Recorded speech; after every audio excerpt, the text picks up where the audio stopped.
What is up, everybody? My name is Andrew, and welcome back to Space Engineer Survival 2025. This is episode number 17, and this episode is going to be a mix. Oh, we have Buzz talking over there. This episode is going to be a mix of base building and building a fighter. That's going to be our primary goal in this episode, to build some sort of fighter that we can use in the future that will hopefully be like a hydrogen-enabled ship and maybe take after the Seagull over here, which, by the way, we still need to fix and actually orient properly. But yeah, this episode we're going to be doing that stuff as well as a little bit of base building. Off camera, I had a little bit of fun messing around, just thinking about things that I could do, and I thought about maybe adding another section of floor above the ships right here for two reasons: for protection and also for aesthetics. I think it'd be kind of cool to have like another, you know, like a penthouse sort of thing on the top of our thing. Now, of course, the Seagull wouldn't be able to fit if we just go ahead and do this, so maybe I could make it like one block higher or something like that. I don't know.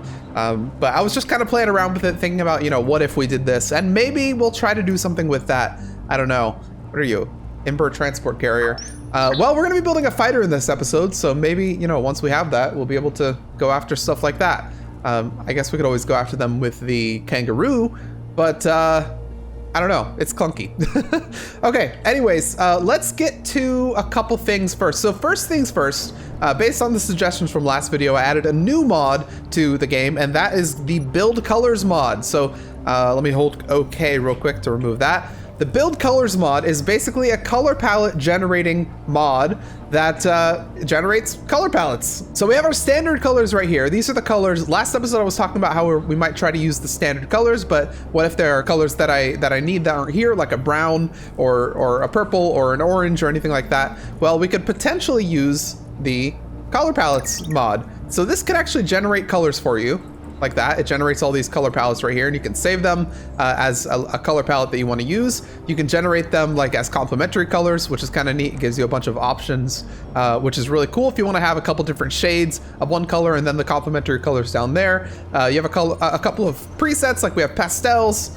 This is pretty cool. I think we might try and use this for the color palettes that we generate, and yeah, I was saying that maybe we'd try to stick with this, but I don't know. I haven't decided yet. So what I really like as well is we can actually, instead of doing a random base color right here, we could potentially change our base color to whatever we want. So if I wanted to make colors based on my, let's say I was making a ship that was using this yellow right here, which is that. So if I wanted to generate complementary colors that are normal to that, I can go ahead and do that right there. And now just down here, this is giving me complementary colors. So if I were to use those colors on the kangaroo, which I've lost over here, the kangaroo, in theory, it would look pretty good because these are complementary colors. So I think this right here might be the center color, and it's giving me a couple shades lighter and a couple shades darker. And then if I were to use these colors, this purple right here, it should look, you know, decent because they're complementary. That's color theory stuff. So anyways, yeah, we might try and do that in this series. Actually, we'll experiment with our fighter, with that mod on our fighter, because we're gonna be building it in this episode. The other thing is, someone mentioned in the comments that I can actually give Buzz, who is down there, I can give Buzz a tier 3 welder. I can give him better tools. So let's go over here and see if we have a tier 3 welder. We should have a tier 3 welder, because I specifically remember collecting one from the base, but I'm not seeing it. All right, maybe I was wrong. We maybe don't have a tier 3 welder. I thought we had collected one at the other base, but I could be wrong, I suppose. Enhanced. Okay, we're just gonna give Buzz an enhanced welder. So Buzz, I have a present for you. Come over here, or I'll go over here because Buzz is chilling. Someone told me, by the way, that Buzz doesn't necessarily have to be next to the blocks that he's welding, so it's possible Buzz isn't stuck here. He's just doing some magical Buzz stuff. So anyways, we're gonna go into inventory and we're gonna give Buzz a better welder. So Buzz, I'm gonna take that from you and I'm gonna give you this. It actually looks like he's got 20 superconductors. He might actually be trying to weld up this stuff right here, which good on you, Buzz, because I haven't gotten around to it myself. I'm very glad that you're going over there and doing that. So anyways, there we go. So we have Buzz getting better materials now, and that's very good. Okay. Next point of business, over with the missiles. Someone was telling me that potentially the reason that we're not noticing anything locking on, there could be two reasons. First of all, it could be that we have to enter a command to have it automatically try to lock onto things. And second, it could be that our custom turret controller needs a camera assigned to it to do the locking. So what I'm gonna do is I'm gonna go up to the top of our little area over here. And I'm gonna build, let's grab our color here. I'm gonna build a little area. Fuel low. Our fuel's low, so let's go over here real quick and make sure we go to a hydrogen tank. Fuel. I like going to our welder hydrogen tanks because they typically end up working pretty well. There we go. And we'll make sure we grab a bunch of steel plates for this as well because we're gonna need them. So what I'm gonna do is I'm gonna build a little pedestal right here. Or maybe I'll go one down even. We'll do something like this right here. Okay, we're basically making a custom turret right here to actually assign to our custom turret controller. And I don't know that I need to go that far because I actually have a camera right there that I could always assign, and that might actually make it work, but I'm just gonna do a custom turret anyway. And with build vision, one thing we can actually do is we can go down here and attach a small head. Does that do it? No, piston head already exists. Oh, I did the wrong thing, whoops. We can attach a small head. Oh shoot, we're gonna have this bug again, where it tells me piston head already exists a billion times. So we're gonna have to figure out how to do this. I forgot how we fixed this last time. There we go. Okay, attach a small head. Let's get that built up here. Okay, I'm gonna toss the camera on it like that, and then my plan is to put a couple spotlights on this thing as well, which I think will be kind of cool. So spotlight right there and a spotlight right there. I might color them like a red sort of color. And so then what we can do is we can essentially just at a glance kind of see what our missiles are aiming at, just based on where this thing is aiming. So there we go. There are our things right there. So I'm gonna name these accordingly. So let me do that real quick. So this is gonna be rotor 4. Okay, so all this stuff I've called lamp live. So what we should notice now then is we should be able to go down here. Okay, let's try this. Ah, okay, so this is the stuff I was confused about last episode, is that we didn't have any sort of aiming radius or anything like that, but now it looks like we do. So what we have is we can enable idle movement, which I'll turn off, but we can actually target stuff like small ships, large ships, characters, stations. So I'm gonna turn off characters. I don't want our missiles targeting characters. That'd be a little crazy. But I'm gonna turn on target neutrals. And I'm gonna see if that lets me test with this thing. So enable target locking and target grids that have, we're gonna say power systems. So what I wanna see is if okay, suddenly we don't have a camera, but what I can do then as well is go into my lamp live. I'm gonna give it all this stuff except for the hinge and the rotor. Let's call this fire control live. It's a little annoying that I have to always come back and reset this up, but it should now detect that we have a camera in just a second. We'll give it a few seconds to actually reset. There we go, we have a camera. No target, that's fine. But I want this to... Oh, every now and then I have to go in here and... Do I not have the option to turn off build info in here anymore? Oh, I do, it's just, hang on. Oh, that's so weird. So if I go in here, we have overlays on, auto refresh off, and stuff like that. If I have auto refresh on, that's what gets this build info message right here. But if I have a tool out, it covers it. That's so weird. So the text is actually written behind the tool instead of like an overlay like this is. So I guess that's just some weird interaction with the mod, but that's good to know. But I turn auto refresh off, and now I have this right here. Okay, so this, I'm wondering if it'll be able to grab a target. We have our lookout tower over there. Maybe I'll do an AI defensive, and that might help also. We have an AI defensive on the base though. Okay, so what I can do... Energy critical. Our energy is critical. It's fine. I want to grab some buttons here real quick that I can set up. Let's go for our sci-fi 4-button panel right here, and we're gonna turn it upside down, kind of like I don't really like having it like that. I would love to put it on the ground, but we have these positioned like that, so it makes it a little difficult. What I could do is I can remove that guy, and I'll put it on the bottom instead, and that'll allow me to put some buttons right here. So let me get the stuff for that, and then down here we'll just invert that block right there. Fun little trick. If you don't know, if you want to put a catwalk but you don't have the space for it or want to put something above it, you can always put the catwalk on the bottom. And it looks a little bit weird from the top. It's got this little gap right here, but it allows you to at least place it. So what I want to do is go into here. Let's go to our programmable block. We're gonna go to our lamp live programmable block. And I want to set up a run where it's basically lock on. Actually, no, we'll do lock switch. Okay, it's searching. Perfect. So yeah, thank you for the comment telling me that I actually needed to, you know, do something actively with the thing. It's giving me a message as well. That's the sound block telling me that it's searching. I don't know if it's actually gonna find anything, but we'll let it search here for a second. I mean, we have the SS Harpy over there, so I mean, it's conceivable that it could hit that. Well, you can stop searching, I guess. It's got no target, unfortunately. We'll have this one be mode switch right here, so we can switch to turret mode, for instance, to see if it'll actually find it. I can always do beam ride mode. Let's try beam ride mode. Active, but it doesn't tell me. It doesn't tell me if it has a target though in beam ride mode. I think it'll just fire in beam ride mode.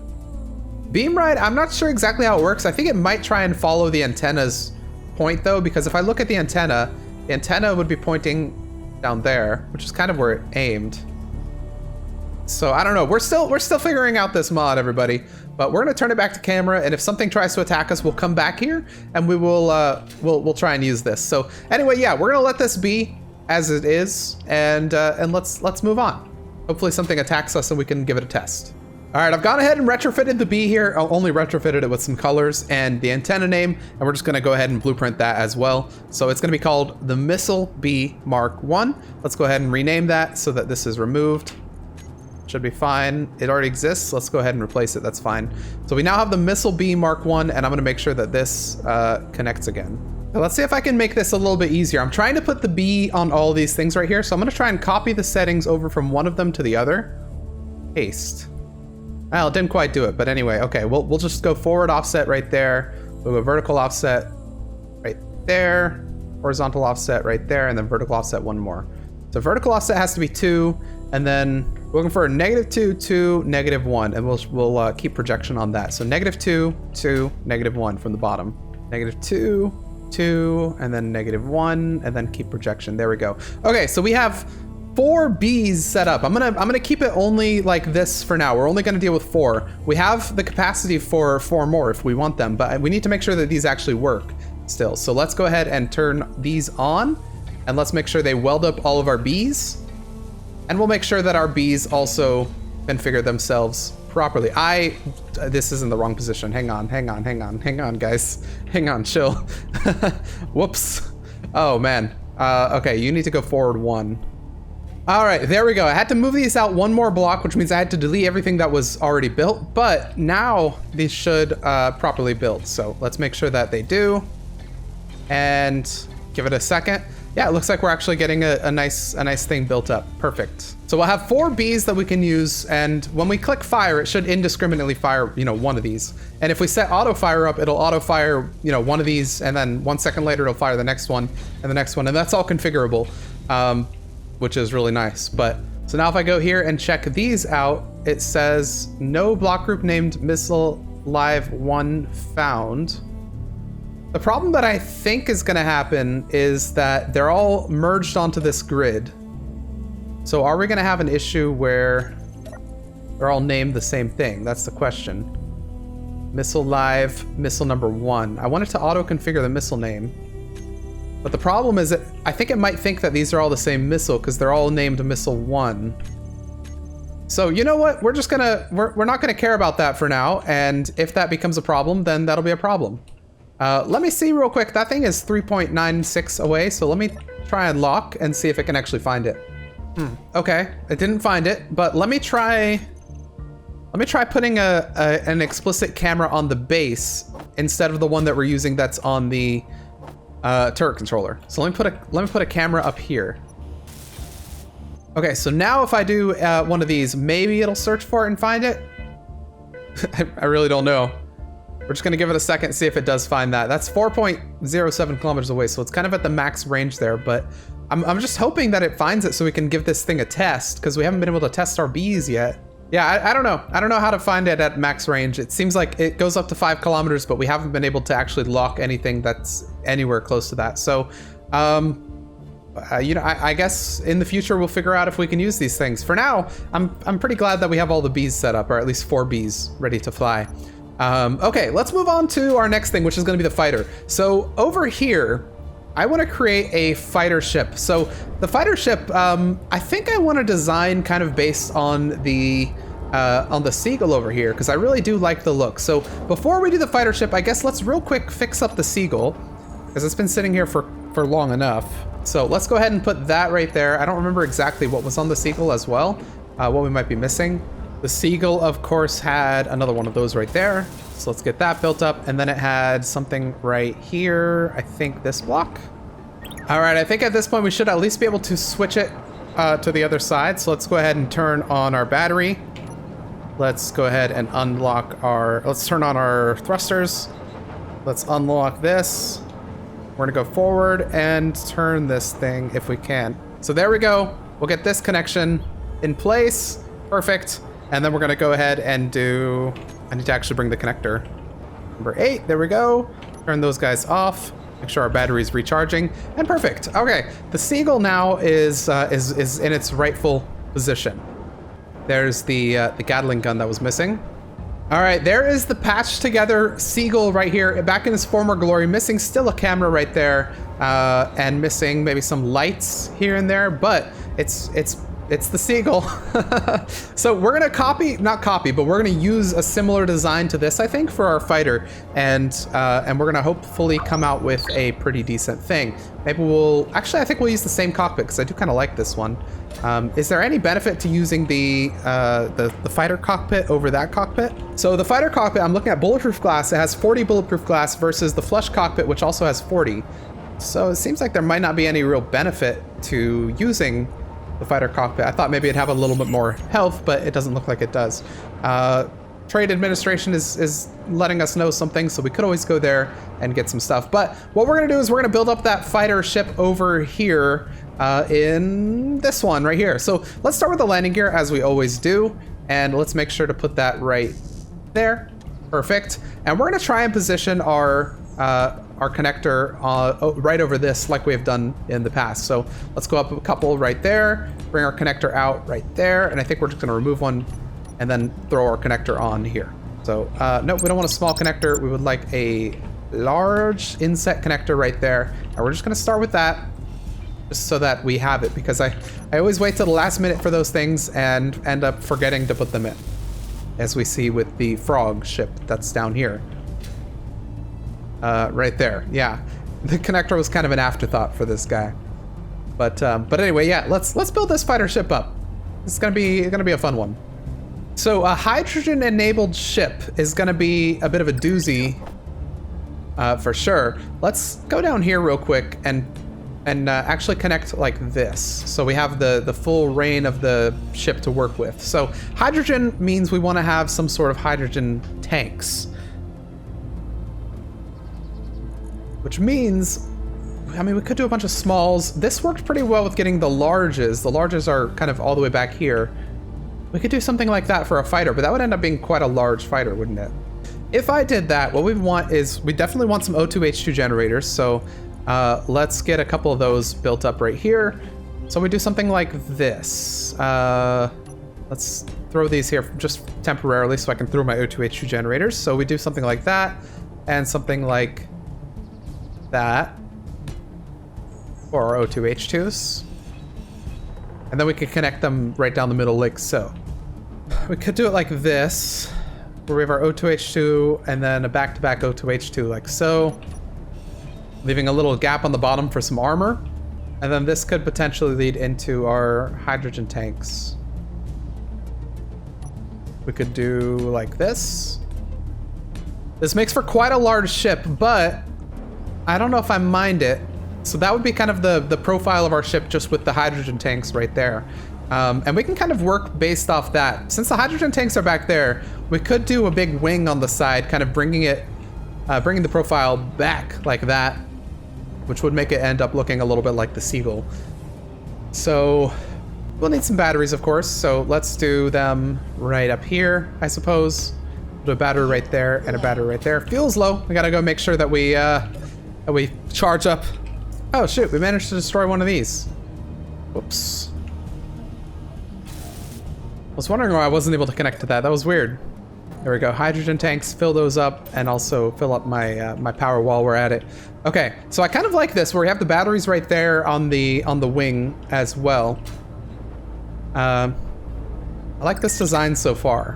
One thing I don't like is how difficult it's going to be. Let's move the batteries up one, and the reason I'm doing that is because I would like to have a converter right here. So we're going to do it like this. Throw our, not a sorter, but a converter, which is going to convert that large grid connection right there. This right here is a large grid connection into a small one, so we can then throw some hydrogen engines on here. We need an interior place for this? No problem. We can find some quite easily. So if I build that up, you'll see what I mean. So yeah, it's converting this large connection into a smaller one where we can then throw a hydrogen tank on there. What I might want to do actually is move this down one. That's what I'm thinking. Let's do that. Let's take you and let's move you down just one block to there. And then up here, we're gonna throw another converter. Okay, so that actually converts the connection from there to there. This makes sure that this sticks out one block, so that's not scraping on the bottom or anything. And then, yeah, I like that a lot better. We could technically throw our batteries in there now, which wouldn't be a bad idea. The only problem then is now the way we're building it, it's gonna be really tough to actually get down there. Here's what we're gonna do. We're gonna move the connection point right there so that we can remove this one because it's getting in the way. Okay, remove all this stuff. And then I want to stick my batteries down here where it's a little bit safer. So we're gonna have them like so. One right there, and I don't think we can stick another one right here because that's gonna be in the way, but that's okay. We'll find another position for a battery. In fact, maybe right here would be not a bad spot. There we go. So 2 batteries. This thing, since it's going to be a hydrogen ship, will very easily function on just 1 battery. So I'm not too worried about anything like this. But what I'm going to do here is grab a hydrogen thruster, and we're going to stick that on here. I'm not going to use the industrial ones because, like we said in a previous episode, they're a little bit bigger. So you see how this is a normal hydrogen thruster right here. If I were to go for the industrial one, you'd see it's a lot. It actually goes down all that way right there. So we're going to use just a normal hydrogen thruster, which is going to take up that amount of space, and it's going to connect into that socket up there. So that's going to be our thrust going in that direction. Then we're likely going to want to do something like this, putting another one of those right there, and then we'll probably stick a couple of smaller hydrogen thrusters up here. I won't necessarily need too many of these, but having a couple of these will be good just in case we find ourselves going up and we need to come down. And then we'll do some on here. We might end up moving those back a little bit, I'm not sure, but so far I kind of like where this is going. So what we'll do is we'll go ahead and build up this stuff. So let's build up everything that we've got because I think I'm pretty satisfied with what we have. Actually, one thing that we're missing is going to be a cargo. Since this is a gunship, really all we're going to need is a medium cargo to store ammo. So you're a large connection, then we go into a small connection. So let's remove this, and let's build you up as well so we know what we're working with. And I don't think we're going to have to actually change up too much because we can use our medium cargo containers to do this. So I'd love to go with more storage than a medium, but I think, well, no, that's not going to work very well because that's not actually going to connect into you. Potentially what I could do is move my O2H2s, and that might not be a bad idea. All right, let's move our O2H2s because I'm not a fan of where they're positioned. Does that give me purchase to put one of these in there? Not quite. Dang, one can only hope. I mean, I could put one vertically, but I don't know that that's a good idea. I guess let's do it like this. So one right there, one right here. And then we'll connect everything else up. I mean, I think I would like this better though. If I did this right here, this right there, that gives me those storages that I can use. And then I would have to end up using one of these junctions, which is a little annoying, but I can always use these for side thrusters and stuff like that, so it'll be fine. Okay, I think I'm fine with this. So then that right there, we need to connect you into one of those. So the cockpit that we're opting for is a flush cockpit, and it's got 2 connections right there. So what I think we're gonna do is sneak an O2H2 generator in right here, because this will fit quite nicely. So the O2H2 will go right there, and then we'll stick our flush cockpit right on the side right here. And this is going to be the That's a long ship, but it's fine because we're gonna have a big wing right there anyway. So it's gonna make a lot more sense. Okay, so there's our O2H2, and then we're gonna get our flush cockpit built up as well. I think I'm fine with this. I think I like this. We can perhaps even stick a second O2H2 right there. We'll throw a couple hydrogen thrusters on the side right there, giving us a little bit of sideways thrust. All right, that's pretty good in my opinion. We'll go ahead and get some of our batteries done because I kind of like where they're positioned. So let's get those built up. I'm gonna take a couple trips because we need to get those power cells in. But there's one battery already, and here comes the other one right there. Okay, we've got those built in as well. I think I'm gonna like this ship. This is actually kind of cool. Let's get our hydrogen, let's not get our hydrogen tanks in quite yet, just in case we want to move them a little bit. I think I'm fine with them, but I want to just make sure that I am. I think what I might do is something like this. Well, I have to design how we want the wing. We're definitely gonna want to do something like that. Block that out. Also, I'm not gonna make my entire ship out of heavy armor because that makes it very, very heavy, and I don't want a very, very heavy ship. So we're gonna make it mostly out of light armor, and if that ends up being a problem, then so be it, but I don't think it will be too much of a problem. After all, the Seagull fared pretty well, and it was all light armor. It didn't have as many guns as this one's gonna have, so that's my justification at least. Okay, so far that's what the wing's looking like, and that's not that bad. It's gonna go up one more, I think, right here. Let me get this welded first, the conveyor converter, and then these three right there. Okay, there we go, there's those, and we'll get the large as well, just so we have this entire side done. These require a lot of large steel tubes, but I think we should be good because we have a lot of that sort of thing on the base. So then this right here is gonna go up again. Let's get our tiny block right here, so up like that and like that. So there we go, it's gone up one more block right there, and you can see it's gonna like kind of protect these thrusters here a little bit. And then it's gonna go down one more here as well. Think about maybe doing something like this for decoys right there, and then on the bottom as well, so that we kind of draw fire away from, you know, the main cockpit and stuff like that. I don't know. I don't know if that looks good. If not, I'll do something else. Maybe I'll throw some decoys on the bottom or something. Actually, that wouldn't be a bad idea, because then if something is kind of shooting, well, but then it could hit our hydrogen tank. So I don't know. We'll do something. Figure something out. All right, this is turning out pretty decently. I think I'm gonna remove the decoy setup I have right now. I'll come back to it because I definitely want some decoys on this thing. I'm not sure exactly how I'm gonna incorporate them, but I'll find a way. What am I missing on this thing? Oh yeah, probably weapons is a big one. So I could put a turret. In fact, I kind of like the idea of having a turret. Let me see what I have in the way of turrets. So if I went turrets, I could go Gatling turret or Type 2. They're about the same size. They're pretty big. I could also go autocannon, which seems a little smaller, but it's the same, takes up the same profile. Let's grab some energy real quick. Running a little low on that stuff. If I did a turret, having one on the side wouldn't be a bad idea. Actually makes a lot of sense doing it like that. Potentially have one out here. So if I did it like that, that would make a little bit of sense. Having an autocannon turret kind of right there.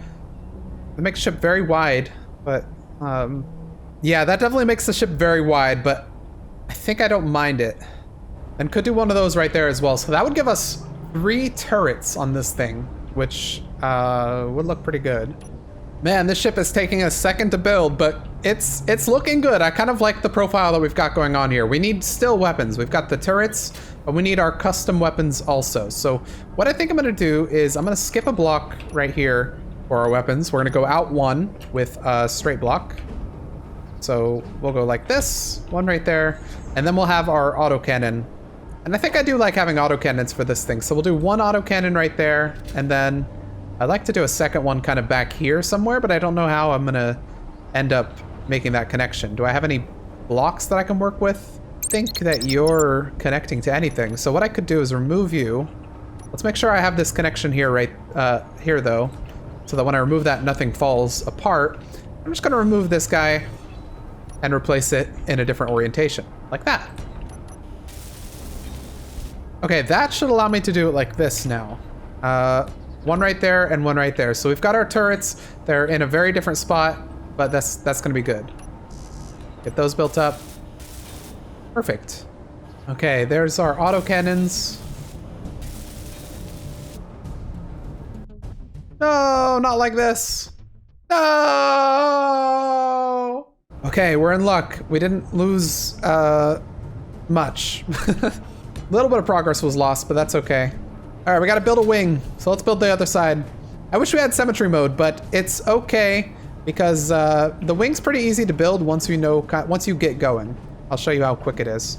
Let me just find the right blocks. So this one right there, followed by this one right there, then go back here. Boom, boom, boom, boom, and then keep going like that. Boom, boom, boom. Skip one right there, and then keep going. All right, that's some of the wing done already. Not looking bad. Energy critical. Okay, as our energy goes critical there, I think we have most of the stuff done. It's looking very similar on each side. All right, it's looking pretty good. What I want to do as well, though, is I want to make sure that we have a position for a camera. So I'll put it right here, I think. Yeah, that's not a bad spot. All right, so camera right there, and then let's get our let's get some of these, because I usually like to put stuff like this kind of in front of the camera to block it from taking fire.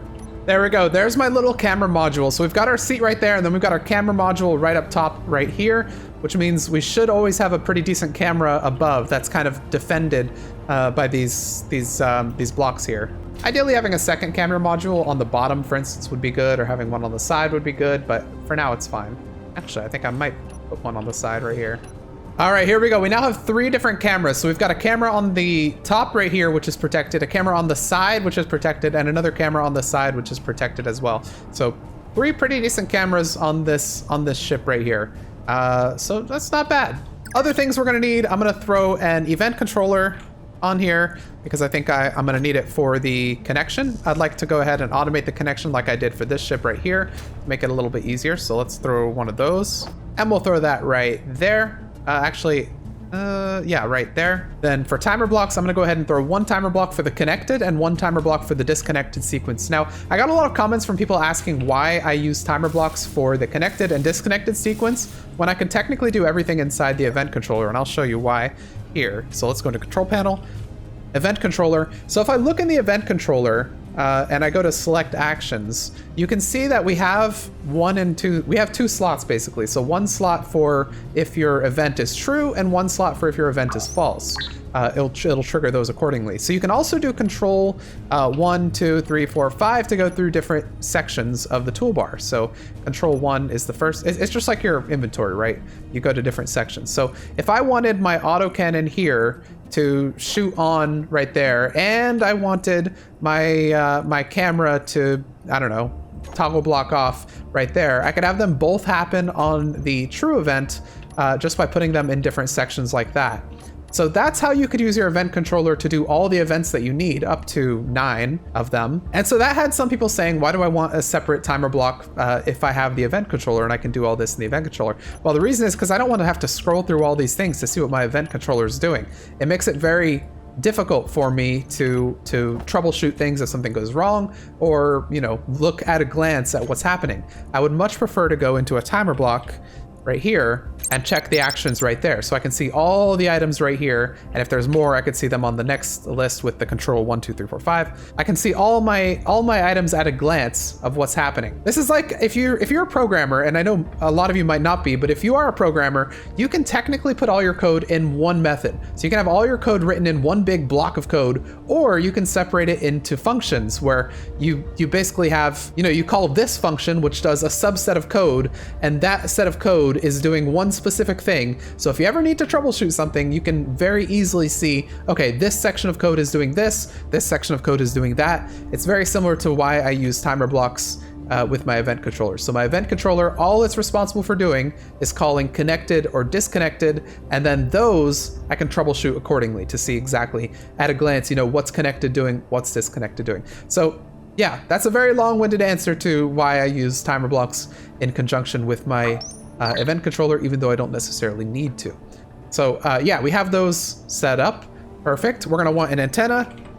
I'm gonna make sure to have one of these on board. So we're gonna stick that right there. And I'm gonna make sure to put a remote control as well on here. And we'll throw that way. I'm gonna go ahead and stick an AI defensive as well, which should help me lock onto blocks a little bit farther. I'm gonna stick an AI flight move, rear right. Yeah, I'm gonna stick an AI flight move as well as an AI offensive on here. Even though I might not use them, if ever the cockpit breaks and I don't feel like manually controlling this, I could just trigger these on and then, you know, it'll fly away. Or what I could even do is have this automatically trigger with an event controller. If the cockpit durability goes down, turn on the AI. So in fact, you know what? I'm gonna set that up. Event controller. All right, all this stuff is now built up. Perfect. So we have our antenna, we have our event controllers, we have all of our stuff. I think this is looking good. Okay, it's getting dark and I need to get this episode out. It's Wednesday as I'm recording this, and I usually release them for supporters on Thursday and usually release on Friday. But this week I'm running behind, so I'm just gonna try and get this episode out here, which is why we're gonna stop here. Hey, Buzz is building stuff, I think. Yeah, Buzz is building stuff, which is why we're gonna end the episode here. It might be a little bit of a short one. I would have liked to have built this entire ship right here, but we ran out of time. So next episode, we're gonna build it, which means if you have any comments about what you think we should add to the ship, or even what you think we should name the ship, let me know. I'm probably not gonna name it the Pelican. That's one that I've seen a lot of suggestions for, because the Pelican is a ship in Halo, and I don't really wanna, like, you know, steal that unless I'm building a replica of the Pelican, for instance. But anything bird related, or I think we had a name even in the pocket that I might go back to. I don't know. We'll find out next episode, but that's going to be the end of this one. I hope you guys enjoyed. Let me know what you think in the comments below. If you like the video, please go ahead and hit the like button. Put your comments and your suggestions down below in the comment section. If you'd like to subscribe, there's a subscribe button down below for notifications on when a video posts and stuff like that. If you'd like to join the YouTube or Patreon as a paid member, you'll get a couple perks like early access to the videos, your name in the end credits, and stuff like that. And in some of the tiers, you might even get a shout out. We're going to shout out 3 random members of those tiers right now.